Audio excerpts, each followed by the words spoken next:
Welcome to Broadcasting Common Ground, the Deep Foundation Institute's podcast channel. In this series, Morgan's Mentors, Morgan Neesmith will be talking with industry representatives about career challenges, mentor and mentee advice. In this episode, Vanessa Bateman shares what young engineers can expect when working with a state or federal agency. Okay, welcome to DFI's podcast channel, Broadcasting Common Ground. I am Morgan Neesmith. And if by now you still don't know what time it is time to move the needle with our podcast on mentorship and careers in the geotechnical world. So in this series, we've been exploring a range of engineering roles in the construction industry. And today we want to keep that going by looking into public and civil works agencies. And our guest is a multi-award winning engineer, the Vanessa Bateman. Ms. Bateman has over 25 years of service with the Tennessee Department of Transportation and most recently with the Army Corps of Engineers. Vanessa, thanks very much for taking the time to join us. Great to be here. So I am very familiar with a lot of your work and contributions to the industry. Your name was one of the first that came up when we were talking about the range of people that we really wanted to interview for this. But for those who might not be as familiar, could you start off by telling us a little bit about your background, where you're from, your academic background, and sort of what led you into joining a state and now a federal agency?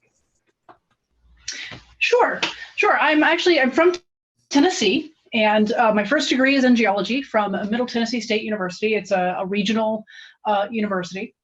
And one of the things I discovered while I was in school the first time is I absolutely loved working outside. And so one of the first things I told one of my professors is, I want a job where I'm working outside. And he said, well, good thing you're a geologist.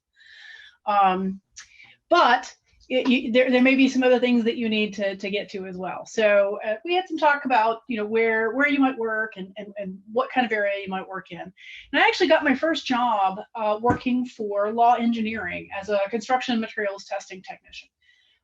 It wasn't very glamorous. It was certainly quite muddy and busy all the time. You were out in the outside. I got my wish. I was outside working, and I loved every minute of it.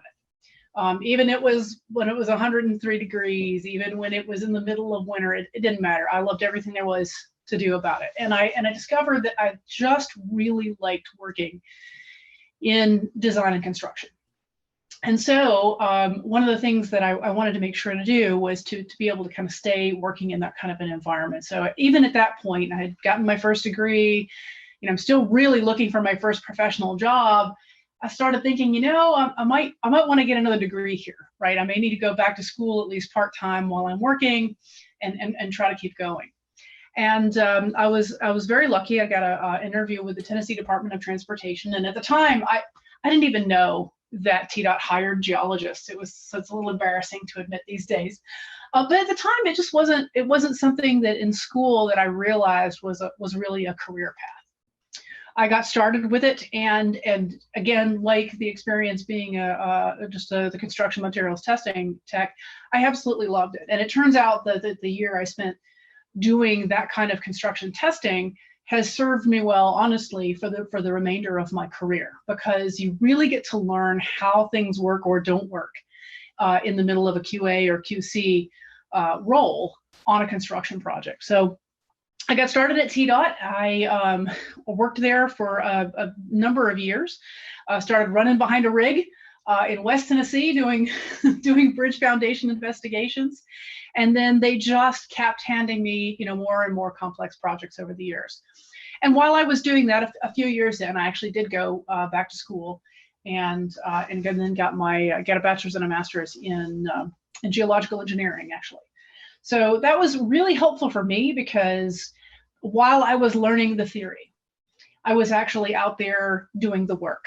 And it's a little bit backwards, it seems like, but in some ways it was a great way to really get into this business, because all of those lectures were real to me at the time. They were tangible. I could see why you needed to worry about this particular formula. I could, understand why what the execution of a flow net was in person on a project in a way that may not have been obvious to me had I gone through a slightly more traditional, go all the way through school, then get the job So I really ended up enjoying that just really quite thoroughly. I got a chance to work on a lot of really interesting projects. So one of the fun things about working with, and I'll get back to this in a minute, but one of the fun things about working for a government agency sometimes is that you really get a chance somewhat early on in your career to take on some things that you might not otherwise be able to do. Either because you've got an interest in it and you've got a little bit more background than some of the folks you're working with, or because there's not necessarily somebody else there, or just because the projects themselves are so unique. And I really got a chance to work on things that, as a senior, as a senior engineer these days, it almost makes me sweat a couple of the things that they let me work on at that age. But I mean, it all worked out well, so that's great. I spent about 15 years at the Department of Transportation. I started out, as I said, as a geologist one. I left TDOT as the civil engineering manager of the Nashville office to go over to the Corps of Engineers. And, at the time, it was a really interesting time to kind of make a switch. At 15 years in, people don't always expect you to make that big a move. But in some ways, it was really, it was great. It was really great. I loved all the people I worked with at TDOT. I loved the projects. But I got an opportunity to work on some really fantastic projects when I made the switch over to the Corps. So the projects were bigger. The cost of the projects were bigger. The consequences of the project were bigger. And I got a chance to work on things that a transportation agency doesn't necessarily work on. So I've been working on rockfall issues and, retaining walls and slope stability and bridges and all of the things you would normally do as a geotech and someone within geotechnics at a transportation agency, and then get that kind of rekeyed a little bit and come over here to a federal agency and working on dams and levees and lock construction.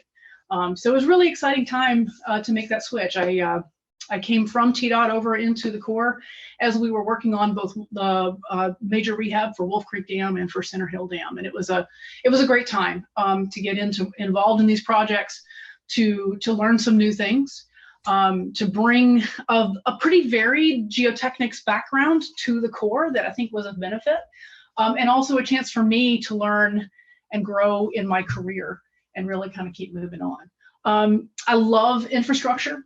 I really do. I even now, I'll go on a road trip somewhere and my family laughs at me because we'll drive past some building I inspected the foundation on, forever ago. It feels like it's back in the dark ages now, or some bridge I worked on, or a retaining wall project, or a major revamp of an interchange, or a dam project, or a lock somewhere, and it's they're used to me going, oh hey, I worked on that, and here's what was happening at the time. They laugh, but at least they still listen to me on it. So I just find that these kinds of projects are really fascinating. And the other thing, being from Tennessee,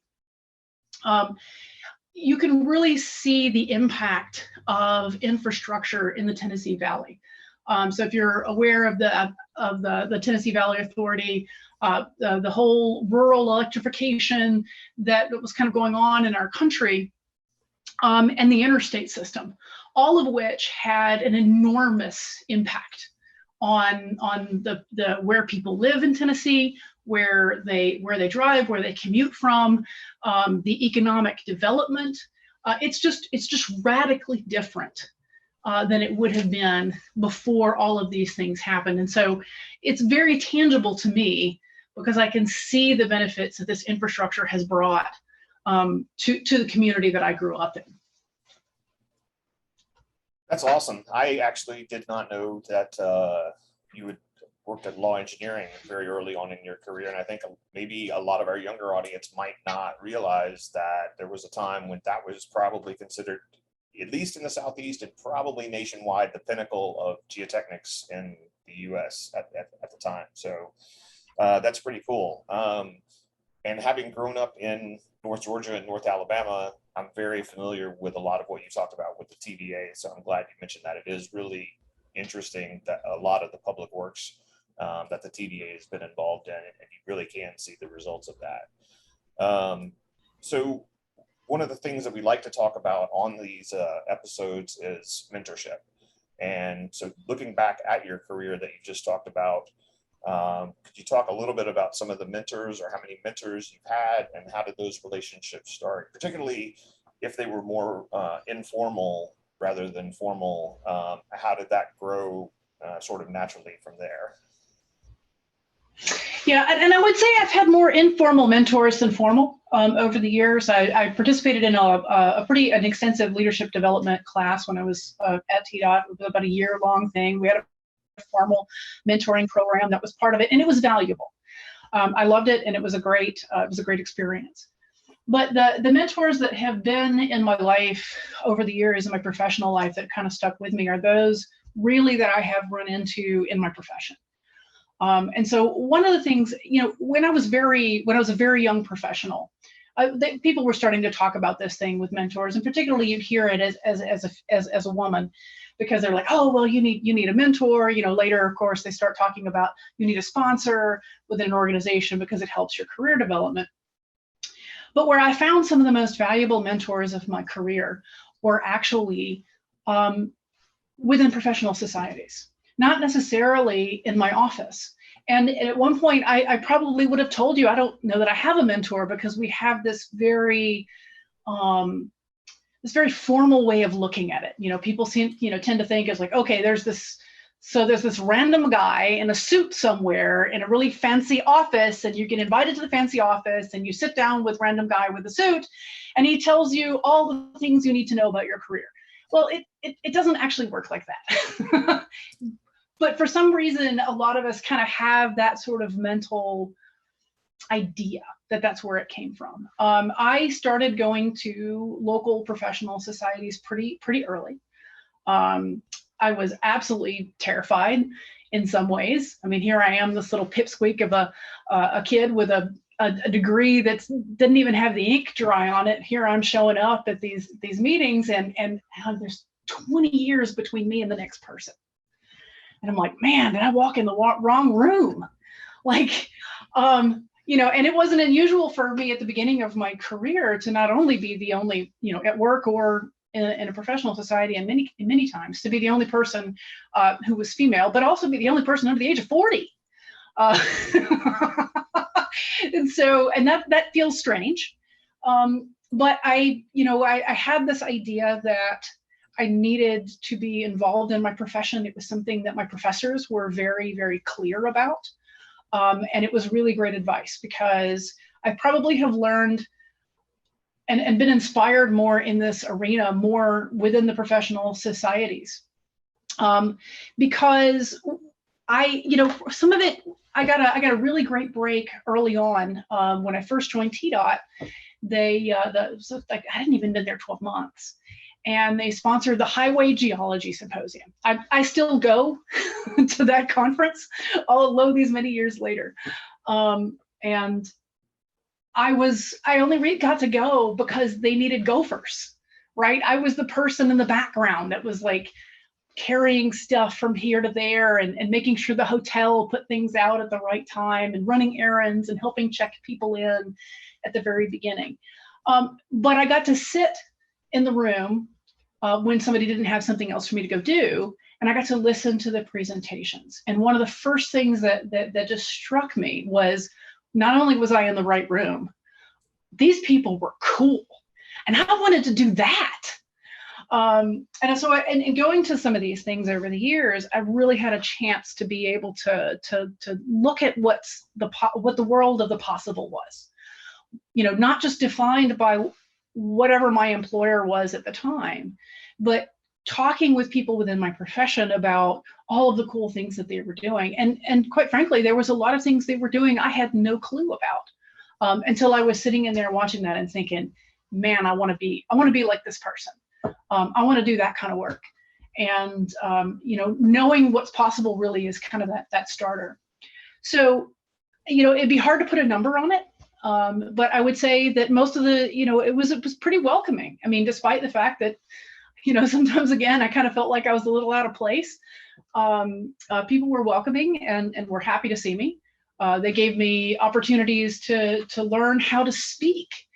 When I gave my first professional presentation at a local conference, I mean, it was terrible. I was so nervous. I thought I was going to throw up. It was absolutely terrible, and was every other word, and I just barely managed to get it all out. And probably my slides were probably the worst one thing I ever did in my career, but it doesn't matter, because that's how you learn and that's how you get better. If the first time you're going to stand up in front of people and give a talk and there's 100 people in the room, okay, don't do it that way. Go to your local monthly meeting of the ASCE, the AIPG, the local, geology group of whatever it is, the NSPS, if you're a surveyor, Society of Professional Engineers, if you're an engineer. And you will find some mentoring relationships that you may not call mentoring, but it is. From how to conduct yourself professionally to what's possible to do, what possible career paths there are. They're going to be laid out in front of you without necessarily even you first even asking the question. To how to really work with people in a leadership role, maybe before you're even able to do that with your employer, right? Because you've got an opportunity to volunteer. And, the first year, maybe nobody's going to put you on the big committee or whatever, but if you say, hey, I'll show up and do something, you'll be surprised how fast you can get incorporated into a professional society. So that was one of the biggest things that I think is that most of the mentors that I have kept over the many years have been through professional societies. Certainly some I've developed, through my employer. We typically don't call your boss your mentor, but I think sometimes that's a mistake, because certainly in this profession, that senior person kind of making sure that you know what you're doing, that's a mentoring relationship. It's just not what the business press usually needs. Yeah, and speaking as a former committee chair, I can assure you that any person volunteering to help out with the committee will be very welcome. So you touched on some really interesting points there that have kind of crystallized as we've done more and more of these interviews, and that's it seems to be that people's most meaningful relationships, mentorships, have been informal, naturally developing, much more so than any sort of formal, rigid structure. And I'm really glad you touched on the professional industry organizations.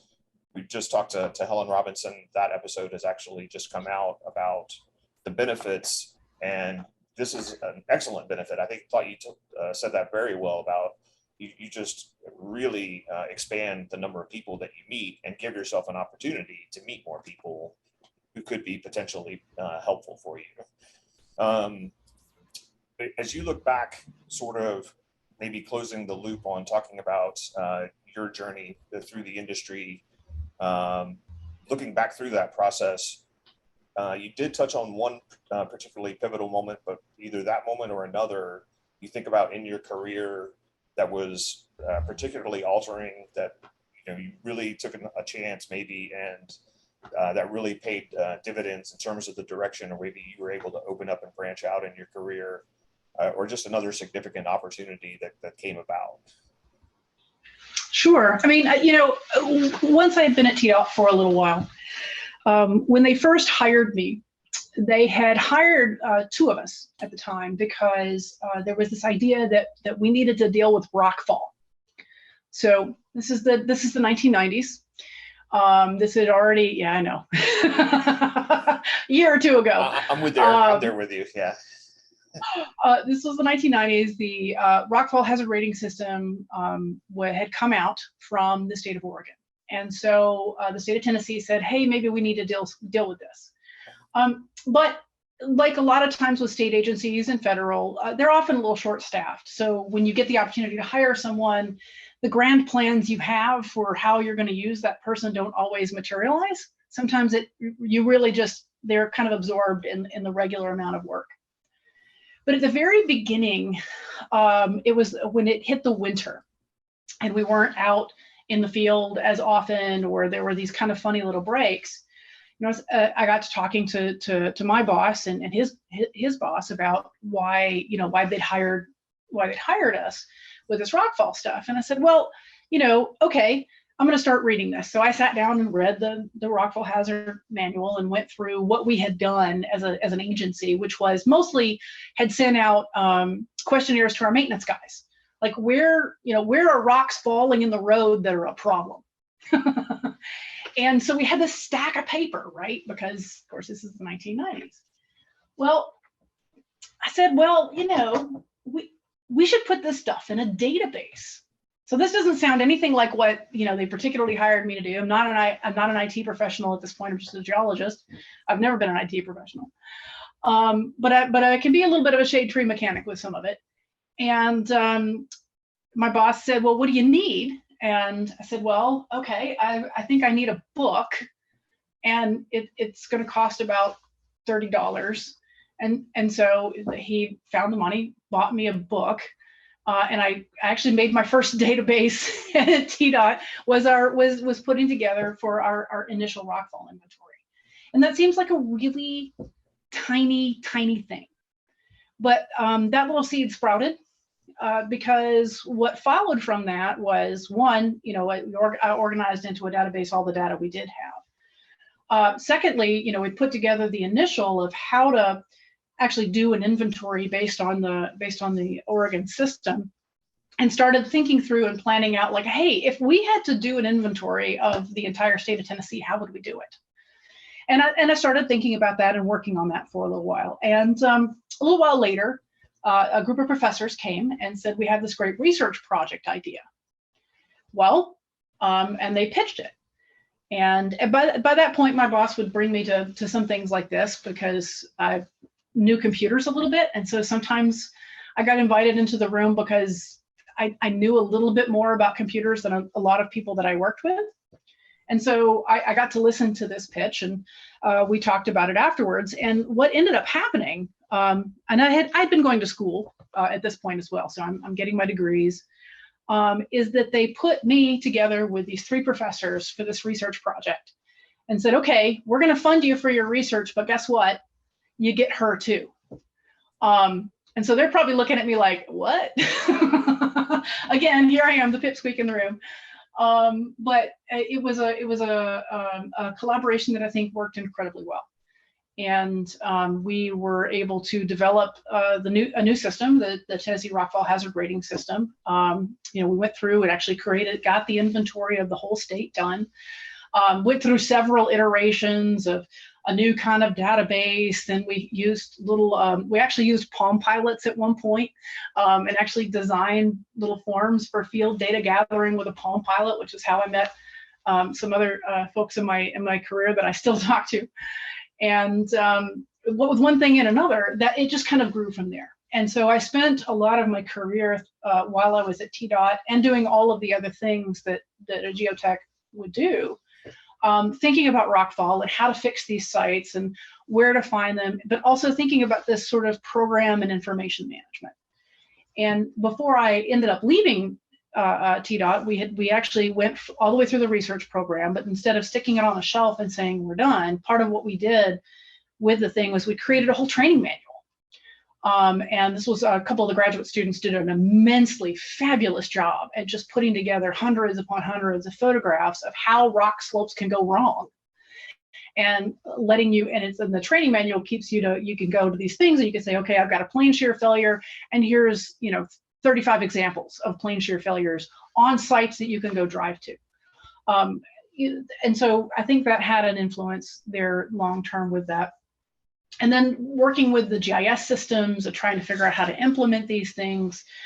And then we turned it into a program. So after the research was done, we had these training materials still available. And then we turned it into a program. And what they did was they came back and they said, okay, well, we have lots of funding pots that come from the federal government on how to fix roads. But sometimes we get these uneconomic remnants. You get these small amounts that don't really work well. And because there's so many little funding codes and you can't move it from one to the other, you've got to kind of be able to figure out something else you can do in that particular code to be able to spend the money. Well, as it turns out, interstate maintenance, you can fix one rockfall site sometimes with that amount of money. So they gathered it together and said, okay, if you can figure out and plan out intelligently what kind of programs should we, what should we go spend our money on. We'll put a certain amount every year toward this rockfall program, and that's what we did. And we got to fix a lot of sites. I mean, you're never going to fix everything, but that program grew from nothing, from some papers stacked in a file drawer, into a program that was happening year after year to repair these sites. And I got to go along for the ride, which was great. I think that's awesome. It's a great example of how it's not necessarily all about the engineering skills. You got to have the engineering skills, but just being open to another opportunity that you might not have thought you would be getting into just turns into this great thing, paying dividends that you never really saw coming. So now that we've talked a little bit about some of your career and some of the pivotal moments, now that you're in a position, you've been an industry leader for a while now. If you're talking to, let's say, either students who are about to graduate or maybe a younger engineer in their first job, but they're really looking at what are the opportunities out there? If we really drill down, what are you going to tell a young engineer that they're going to find rewarding for working for a state and federal agency? For one thing, I've never been bored in my career. There's always the next project, the next something to do. And, one of the great things about working for the Corps of Engineers is that if you're bored in the Corps, you're not trying. There's always another project. There's always another need. And sometimes it feels like there's always another mission. I mean, the first year I started with the Corps, I started in what is a civil works district. So my title now is Chief of Civil Works Engineering. And so when you're in a district that primarily does that kind of work, that's the view you get of the Corps. Well, then, you go, a hurricane happens, a natural disaster of some kind, flooding, and then you learn, oh, wait a minute, we have this whole emergency response stuff that we do, and we go out. And so the Blue Roof teams that will go out after a hurricane and help people and it seems a little silly, right? Getting a little bit of blue tarp on your roof, but that can mean the difference between a small repair and a massive repair. And so that's a lot for a community to be able to have that expertise in coming out there and doing that. Debris removal, things like that. I mean, there's all this stuff that happens on these emergency response. We were called to do ACOs, these alternate care facilities here with COVID, right? That was, I mean, nobody saw that coming. If you had told me that in 1990s, while I was first in school and just starting my career, that I would be involved in some of the projects that I was in, I probably would have looked at you like, wait a minute, what? I got to work on Mosel Dam. We had a major grouting project at Mosel Dam, and in fact, they just announced that that particular project is actually won an award this year. So we'll be talking about that at the DFI meeting.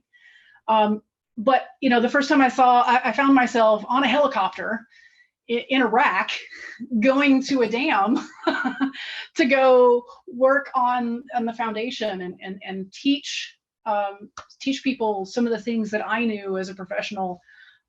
It's very rewarding.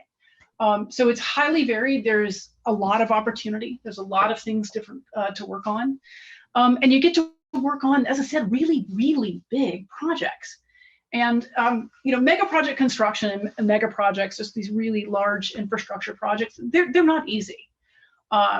They're hard, and sometimes the old jokes about sausage making, if you love sausage, don't watch it being made, can come in. But what you find is that somebody's got to do these things, and the Corps is really good about that essayons, right? If somebody else has failed, let us try. And we will come in and work on projects that I just never even thought I would ever do. And so that's one of the great things about working in a state or federal agency. We have mission, right? We know what we're there for. Paychecks are great. I like to be paid like everybody else does, right? You need to be able to eat and support your family. But we definitely have, you're working for your society, your community, your country, And that motivates a lot of us. And I think you will find that a lot of us that have made a career within government as engineers, and I can speak for engineers and geologists a little better, but that's part of what keeps us here, is really knowing that the work we do matters.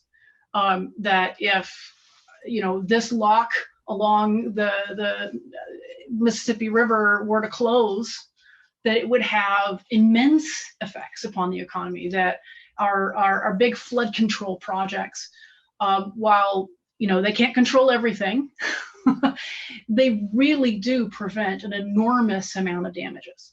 And even some of the climate things that we're talking about now, right? Well, hydropower is yet another way to produce electricity, and a number of our projects produce hydropower, and so that's a benefit back to the nation as well. And as we're figuring out how to operate our infrastructure in a more resilient way, right? We get to be a part of that, and I think that's an immense challenge. And for me, I just thrive on the fact that we have that mission and we have those challenges. I think that's great. I think one of the things that you touched on that not enough people maybe understand is that the government, I get that people have very strong feelings about elected officials, but there is an entire suite of industry professionals, career professionals in these government agencies that do all of these projects that are immensely important across the country. I'm really glad that you touched on that.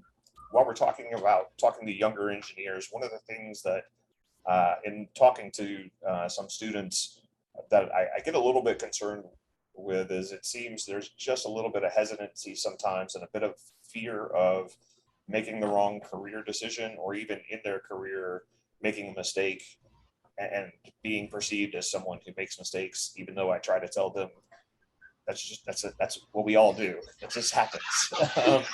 So if you could talk about, either some point in your career or a particular project where things didn't really go as planned, but that, how you sort of stepped back and recovered from that and moved forward. Sure. And, failure is one of those words we need to not be afraid of. Now, one of my statics professor gave we called it the you can kill people talk. And his talk starts with, if you don't design the bridge correctly, you can kill people. If you don't design the slope correctly, you can kill people. And he's got this kind of mantra that goes, and it's shocking and surprising the first time you really hear it, but it helps you understand that our job is the safety and welfare of the public, right? That's engineering ethics 101. That's what we're there to do. So that being said, having an appropriate appreciation for the gravity of what we're doing is really important. But this is a team sport. We don't do this stuff all alone with one little person over in a corner, writing everything down and calculating everything with a little pencil. We do this with a group of people, and we do review. One of the very earliest experiences that has stuck with me, and this one wasn't mine, but I'll get to one of my failures in a minute, was the company I worked for at the time ended up with a contract because someone had made a pretty big mistake in a lab. So they slipped a digit. They wrote a number down incorrectly and put the decimal place in the wrong spot. And then when someone ran the settlement calculations from that number, they were drastically wrong and drastically underpredicted the amount of settlement that actually happened. Project gets built, pretty large differential settlement is happening, and the company that I worked for at the time ends up with the contract. And so we had, because that was how it kind of went down, we had an extremely formal way of checking absolutely everything. So I'm working in the soil lab and I'm writing things down for what the machine is doing. And then I have to go take it to my supervisor and say, here's what I saw. Is that what you saw? And, check it off and sign it off. In the Corps, we'll call that redlining or red check. You've got other people helping you with this. So you're not out there alone. But that being said, sometimes things don't go right all the time. and they go a little bit sideways. And that can happen a couple different ways. One, it's just unexpected. You couldn't have predicted that it was going to happen at the time. The day I went to the US 64 rock slide, I mean, we had a rock that had come down. The larger slide had not happened yet. But you don't know when you wake up that morning that you're going to be ending up dealing with a really large rock slide. Right. And you've got to be able to cope and say, okay, this day didn't go the way we expected. What are we going to do now?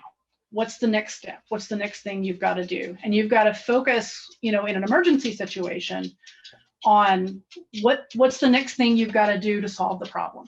You may not be able to solve it completely the second you're standing there, but you can break the problem down. Okay, what's the next thing? Let's get people out of the way.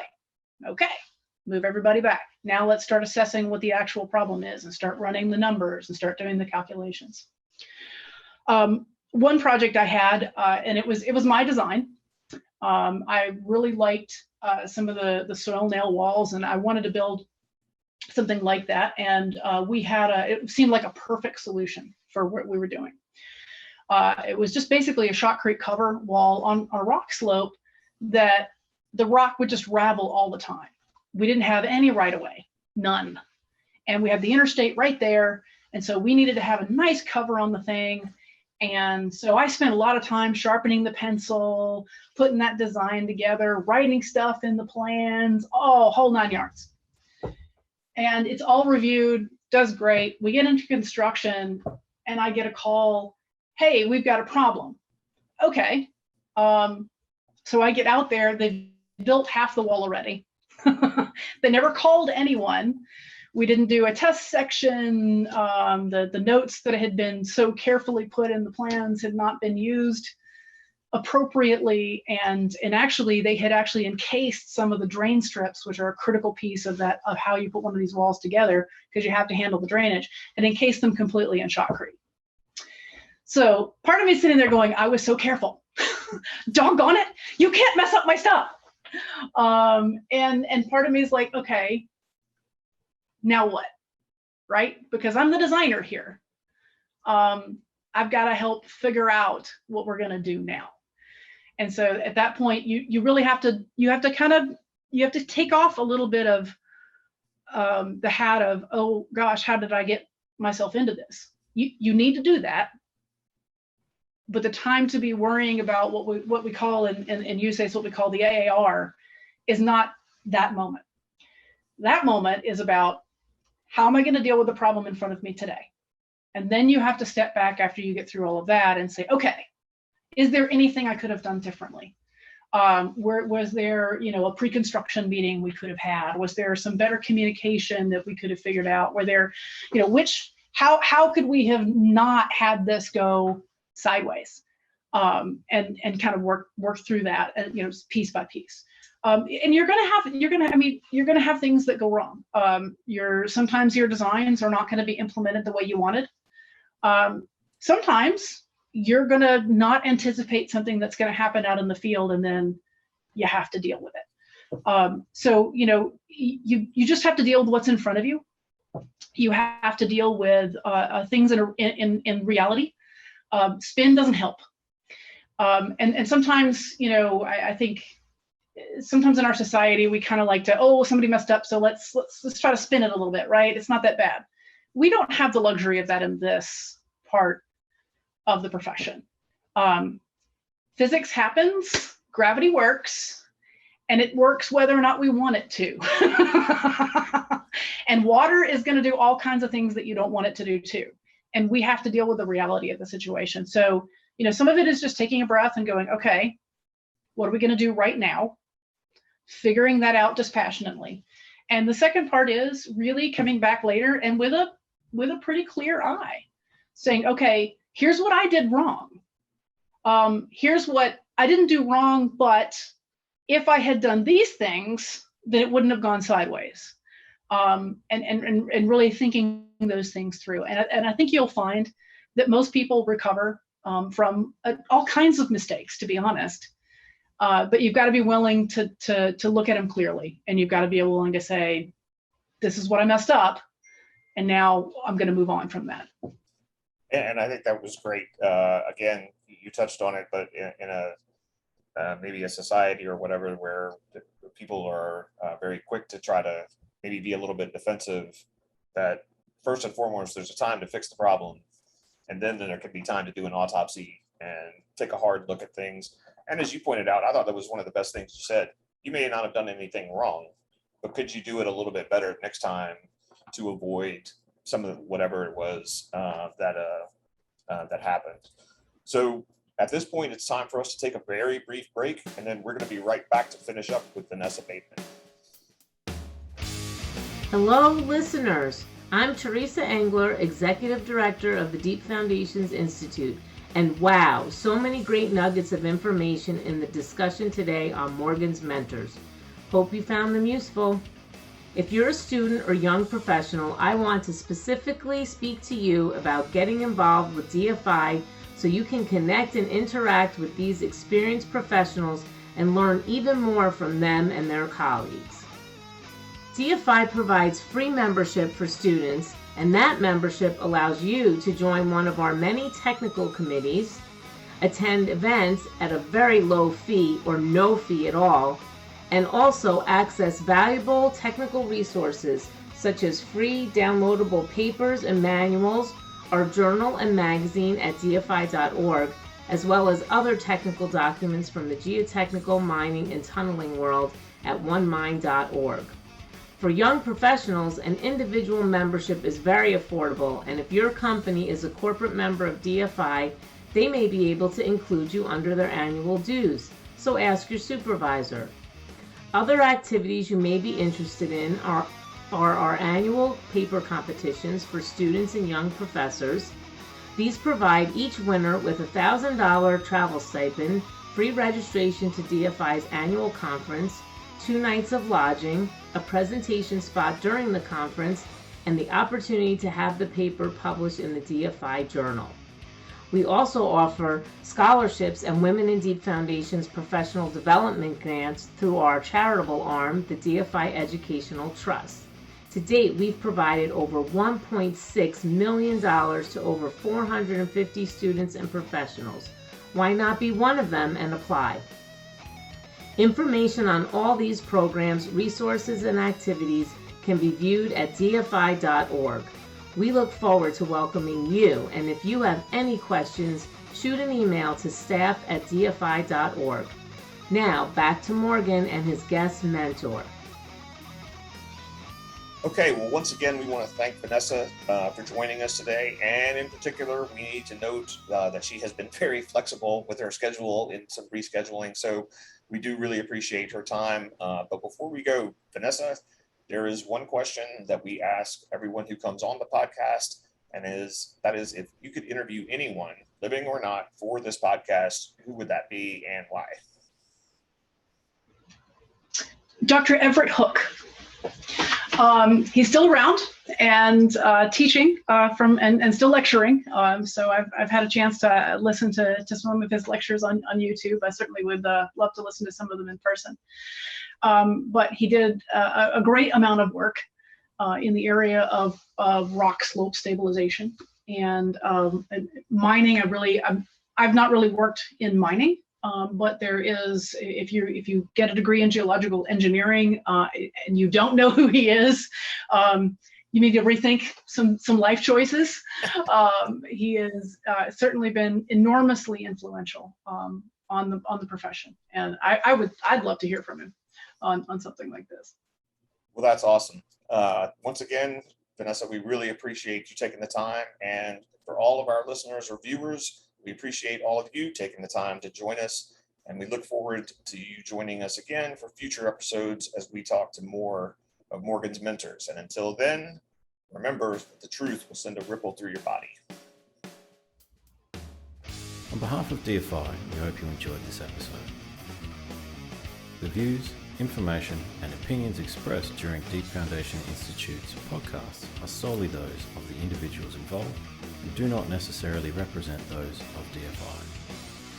DFI does not verify or take responsibility for the accuracy of the information contained, nor does it warrant that the information contained herein is suitable for any general or specific use.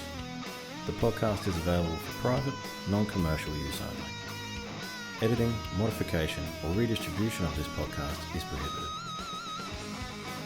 Proudly sponsored by Dan Brown and Associates. Thanks for your time. Keep on surviving.